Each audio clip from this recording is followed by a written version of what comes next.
সত্ৰাজিতে অপুত্ৰ সত্ৰাজিত আৰু অপুত্ৰ সত্ৰাজিতক ভগৱন্তই ক'লে তুমি সত্ৰাজিত অপুত্ৰক তুমি সত্ৰাজিত অপুত্ৰ এই সামন্ত মণিটো মন কৰিছে নাই তুমি এই মণিটো ৰাখা আৰু সত্ৰাজিত আছিল পুৰুষৰ পৰম ভকত তেওঁ পৰম ধাৰ্মিক আছিল গতিকে ভগৱন্ত কৃষ্ণ এদিনাখন মণিটো যেতিয়া সত্ৰাজিতক খুজিলে তেতিয়া সত্ৰাজিতে মণিটো কৃষ্ণক নিদিলে আৰু যেতিয়া ভগৱান কৃষ্ণক মণিটো নিদিলে তাৰপিছত বিশেষত পুত্ৰ আৰু নাহিকে তোমাৰ তলটো ধৰণৰ মানুহে আমাৰ যে তোমাৰ পুত্ৰ নাই গতিকে তোমাৰ কন্যা মই যে বিবাহ কৰিলো গতিকে সমস্তখিনি ধন সম্পত্তিৰ গৰাকী মৰি বুঢ়াৱে প্ৰায় হেন ভূৰিৰ মাধৱে মণিৰয়া সত্ৰাজিত ভূৰিৰ নিজৰ স্থানে তেওঁ মণিটো লৈ নিজৰ স্থানলৈ গুচি গ'ল এতিয়া পৰীক্ষিত ৰজা মহামুনি বুদ্ধদেৱে তাৰ পিছত কাহিনী লিখিবলৈ আৰম্ভ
কৃষ্ণ বিমুখৰ সুখ নাহি কোনো স্থানে।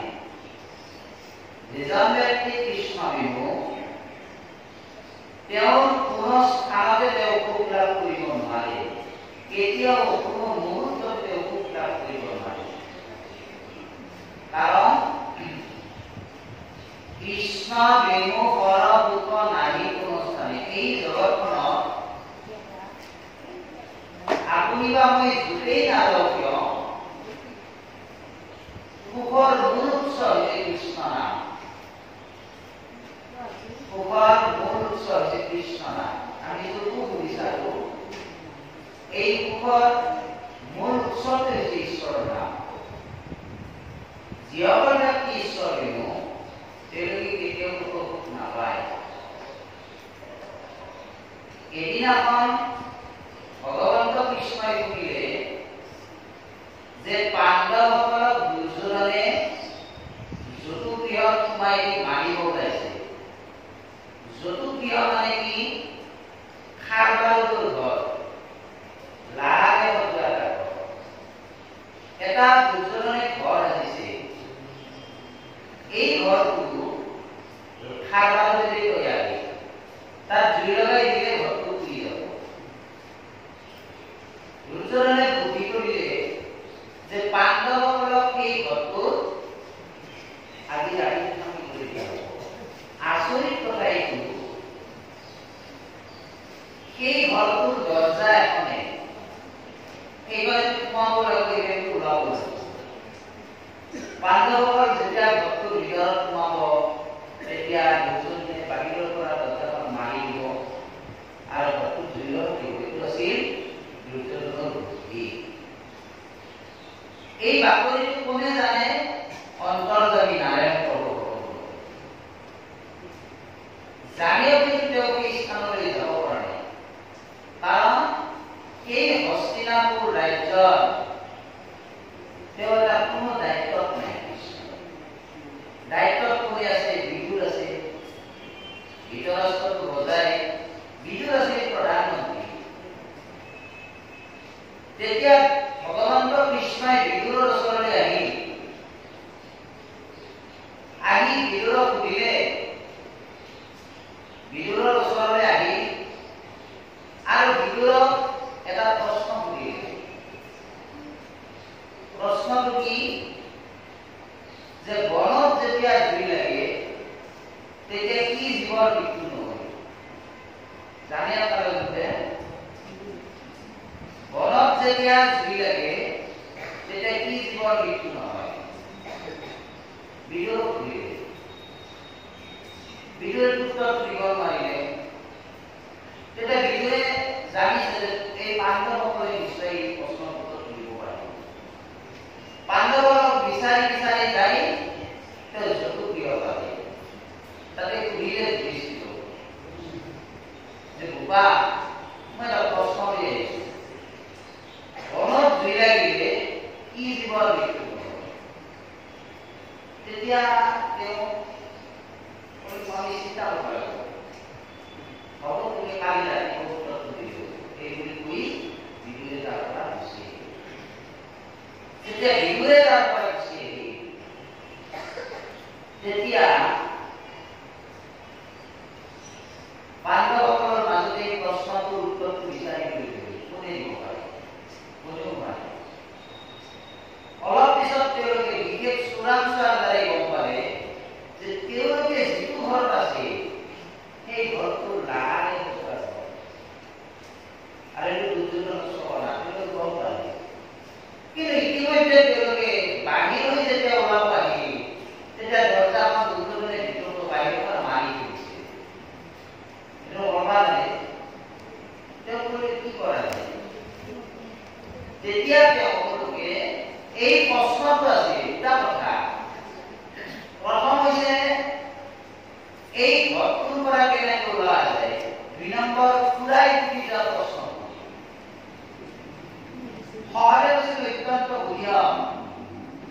সহদেৱ ক'লে, দাদা, মই আজিলৈকে যিমান কথা মই জানো কোনো এটা কথাই মই আজিলৈকে আপোনাক ওপৰত কোৱা নাই।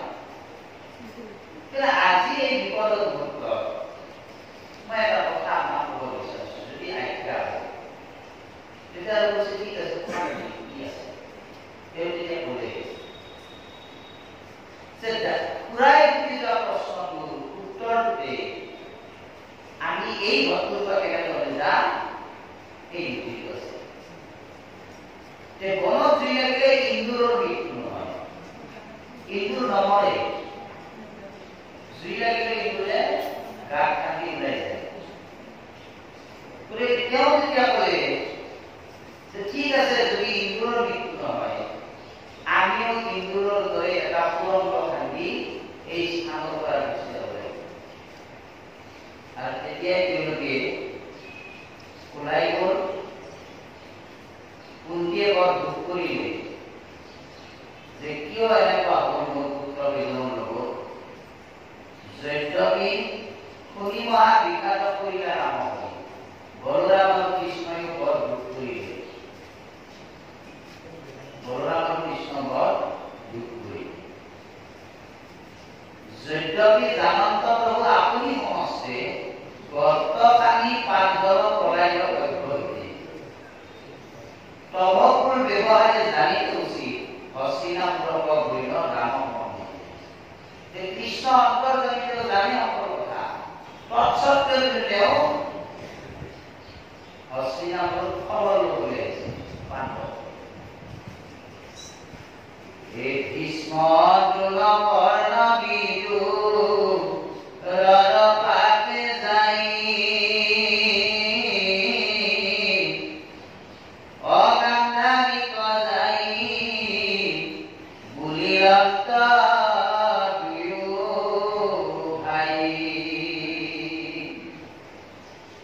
তুমি কবি আসন দেবী হক হেন ভৈল কুন্তি পেহি কমে পাঞ্চ এ ভাইলা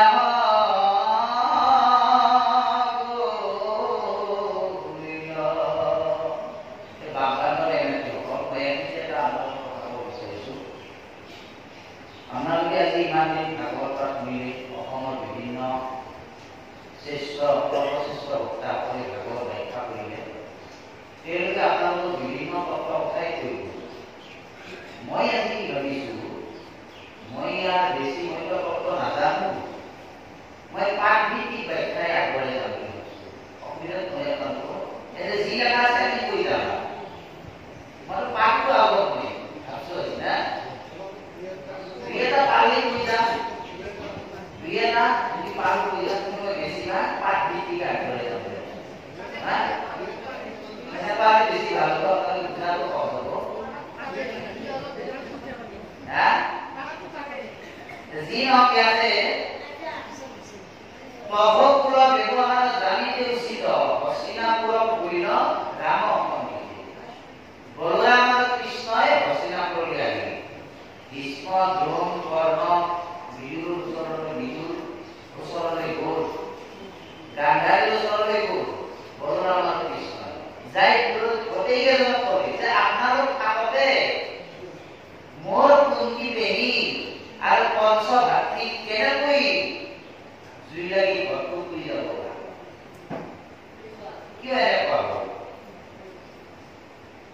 হা কুন্তি পেহী যুধিষ্ঠিৰ ধৰ্মময়, হা ভীম ধনঞ্জয় মাতৃৰ তনয়, উমা ভূমি অনেক কান্দিলা ৰাম কহি, লগতে কান্দন্ত ভীষ্ম বিদুৰ গান্ধাৰী। কুন্তি পেহী ধৰ্মময় যুধিষ্ঠিৰ, ভীম, অৰ্জুন আৰু মাতৃৰ পুত্ৰসকল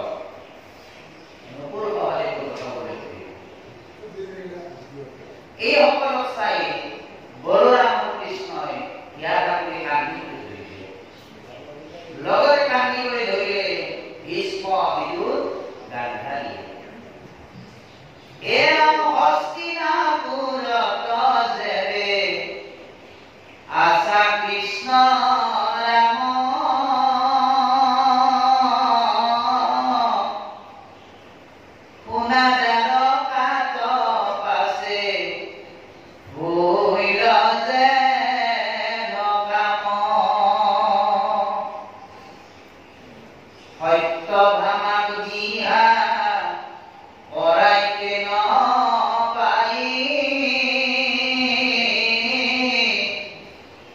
কৃত বনায় অকুৰৰ ন যাইনো পোহাই যিসময় হস্তিনাপুৰত বলৰামৰ কৃষ্ণ আছিল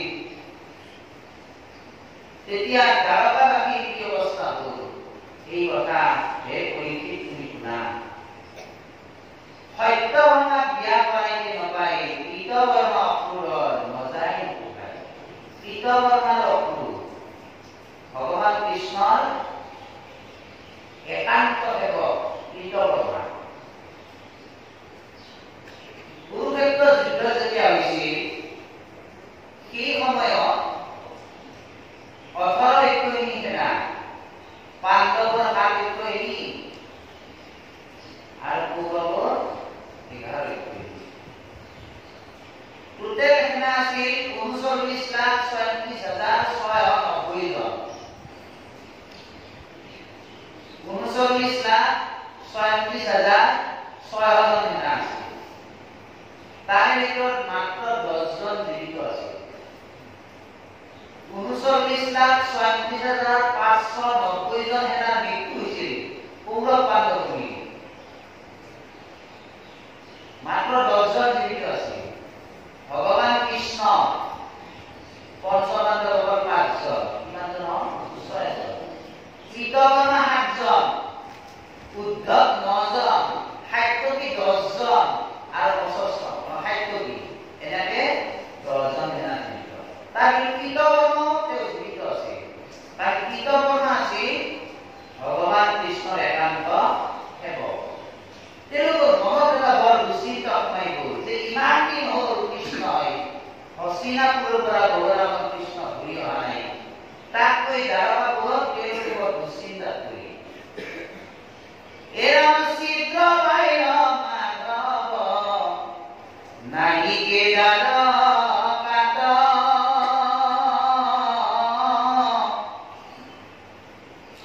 এখনে কৰায় কৰ্তা জিত কলিপাত হতধন্যাতে এক আছে দুষ্ট জন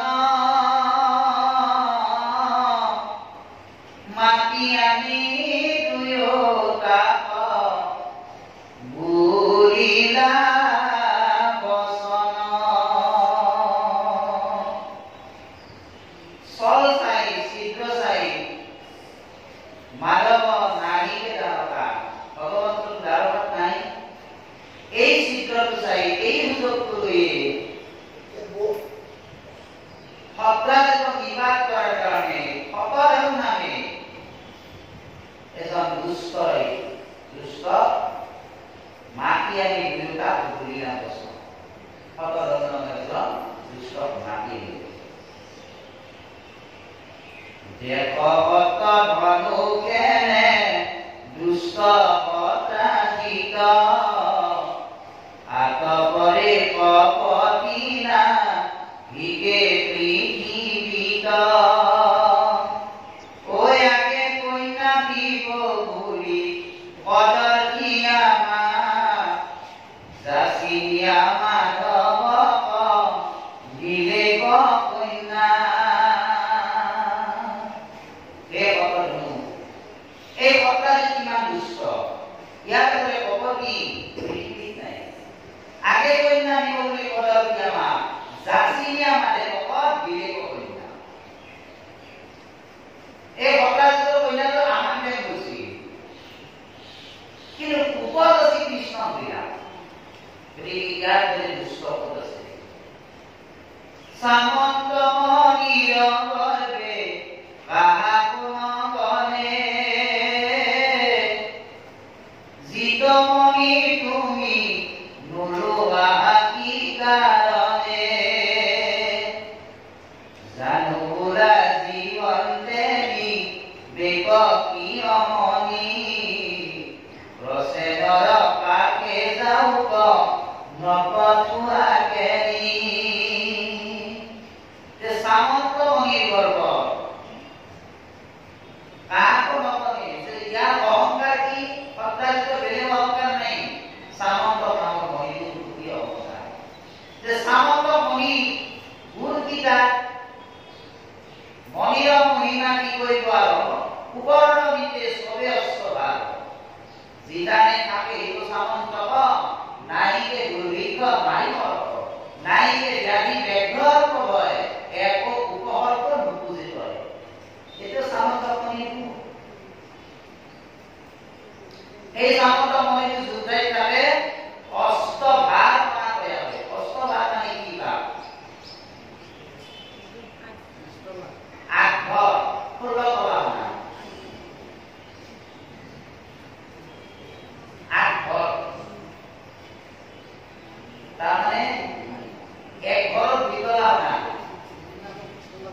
হ্যাঁ এটা ভুল হইছে আপনি আজাদ সাহেব বস্তু এটা দেওতা আজাদ সাহেব এটা লিখা আছে না এক ঘর বিতলা 16 তলা না এটা অভিনয় করা আছে না সাইড কথা বলি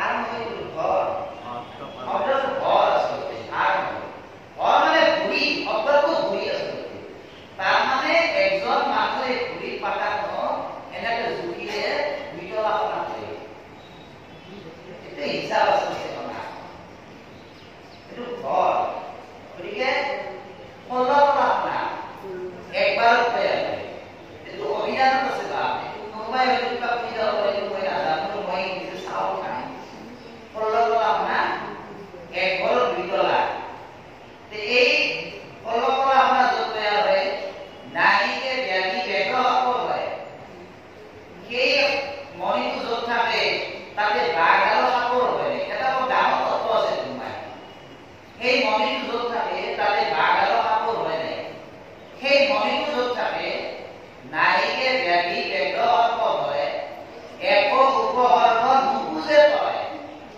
কোনো উপহর্ষ লোকেও আমাক দেখা নিদিয়ে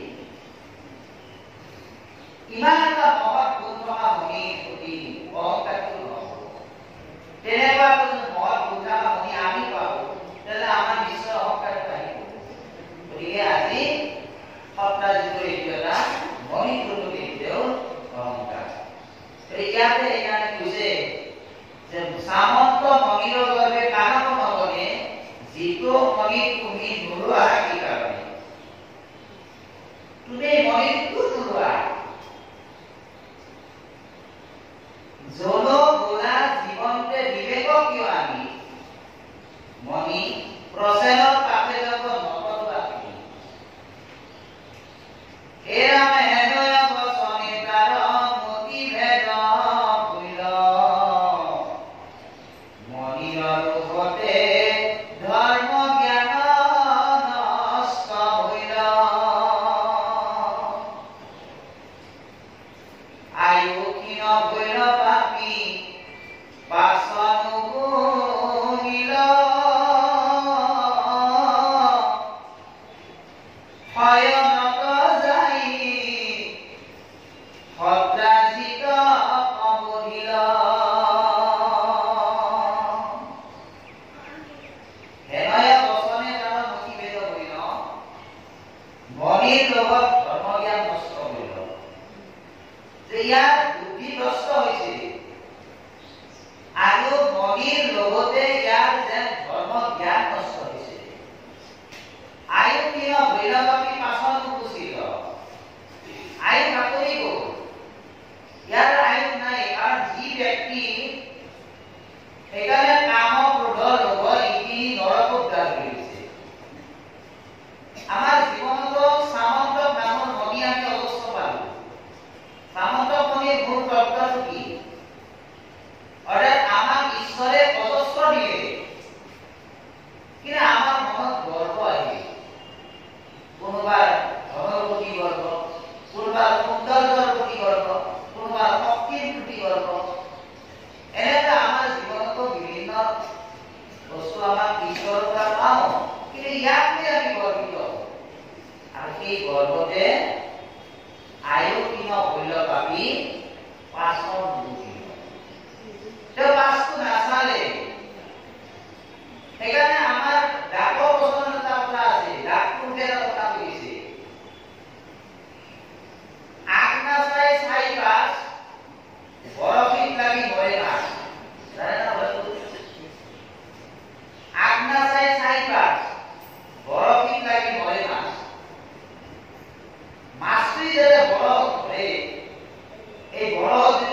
বনমালী নিদাৰুণ ব্যাধমতে। সতজনাই ইয়াক মাৰিলে বতাহটো মণিটোলৈ পলাই গ'ল। সত্যভামাই আহি পাছে দেখিল অন্তপুলো,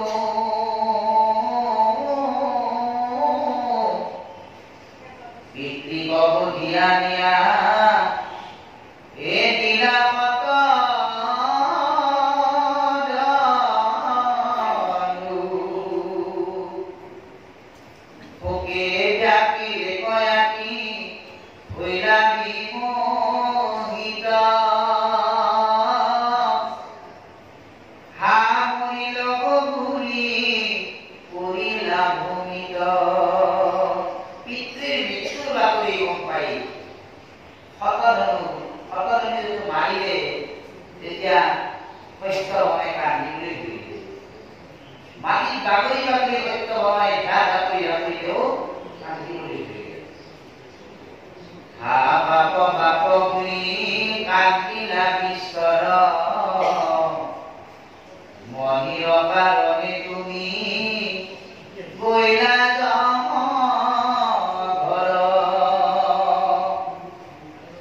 খুৰাও মৰিলা এই মণিৰ কাৰণে, বংশছেদ মহিলা মই জীয়কী কাৰণে। বিয়া তেন্তে বাপে মণি দিলন্ত স্বামীক, মণি তুয়া নাৰায়ণে এ বনাইল পিতৃক। এই মণিটোৰ কাৰণে আমাৰ জীৱনত ঘৰত বিপদ আৰম্ভ হ'ল। প্ৰচেণ্টিত বিপদে মণিটোৰ কাৰণে মোৰ পুৰা অসমত পুৰা হ'ল। এই মণিটোৰ কাৰণে মোক পিতৃয়ে বিয়া দিলে, কিন্তু মোৰ স্বামীয়ে এই মণিটো থৈ ইতিমধ্যে মোৰ পিতৃৰ প্ৰাণ দিলে সেইজন নাৰায়ণে। গতিকে মোৰ স্বামী ক'ত আছে এতিয়া? হস্তিনাপুৰ। কোনে আহি মাৰিলে পিতৃৰ বহি? হেৰা কোনে গয়া জনাইলে ক আহি বন্ধ কৰি, প্ৰেত কাৰ্য পিতৃৰ শিৱ কেন কৰি। এই বুঢ়ী কোনা ৰজন কাটে কৈল ভৰি,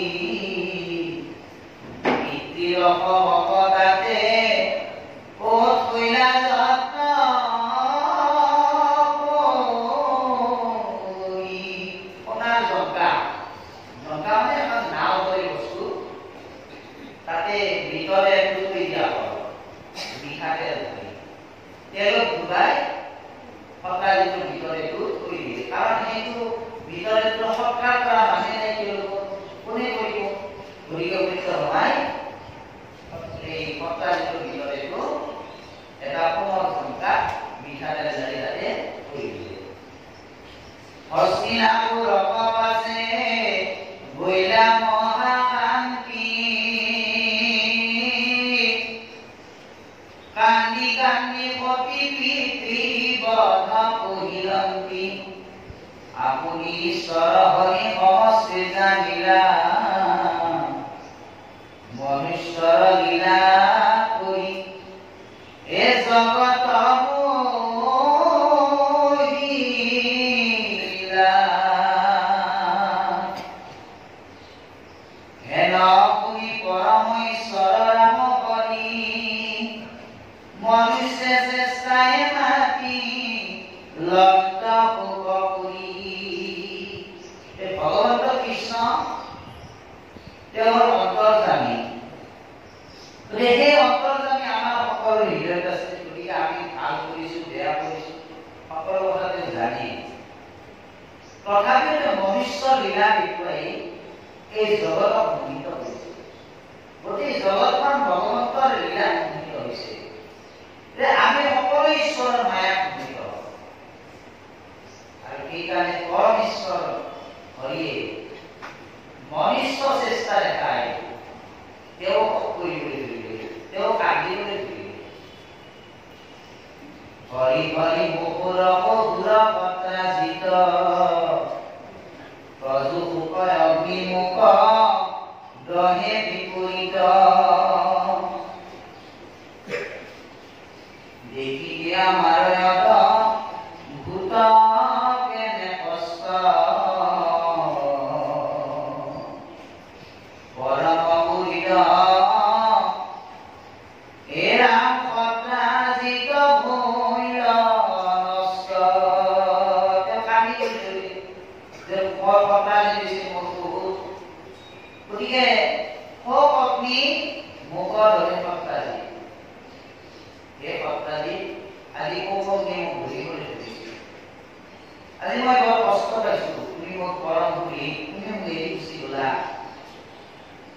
এইবুলি ভগৱন্ত কৃষ্ণই অনেক বিলাপ কৰিবলৈ ধৰিলে, অনেক কান্দিবলৈ ধৰিলে। ইয়াত সেইকাৰণে এটা দৰকাৰী কথা ইয়াত উল্লেখ কৰিলে যে ভগৱন্ত কৃষ্ণ তেওঁ পৰম ঈশ্বৰ, তেওঁ আকৌ নিজৰ সৌভাগ্যৰ মৃত্যু তেওঁ কান্দিছে, এইটো আচৰিত কথা। আৰু তাৰপিছত ক'লে যে ভগৱন্তই এই ধৰা নামত মনুষ্য লীলা কৰিছে। নাহি জন্ম তথাপি তোমাৰ জন্ম ধৰা, সেই জন্মে জীৱৰ জনম দূৰ কৰা। তোমাৰ জন্মমে তোমাৰ মৃত্যু নাই। ভগৱন্ত অজ,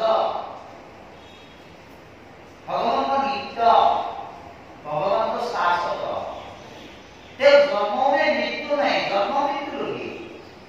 তথাপি কিন্তু নাহি জন্ম তথাপি তুমি জন্ম কৰা, তুমি জন্ম ধৰিছা, সেই জন্মে জীৱৰ জনম দূৰ কৰা। আৰু সেই জন্মতে আমি জীৱ সমাজই এই জন্মৰ পৰা মুক্ত হ'ব পাৰোঁ, এই জন্মৰ পৰা আমি মুক্ত হ'ম। গতিকে ঈশ্বৰৰ যিখিনি কৰ্ম সেইখিনি বৰ অদ্ভুত আশ্চৰ্য লাগিছে। সেইকাৰণে তেওঁ ঈশ্বৰ, আমি মনুষ্য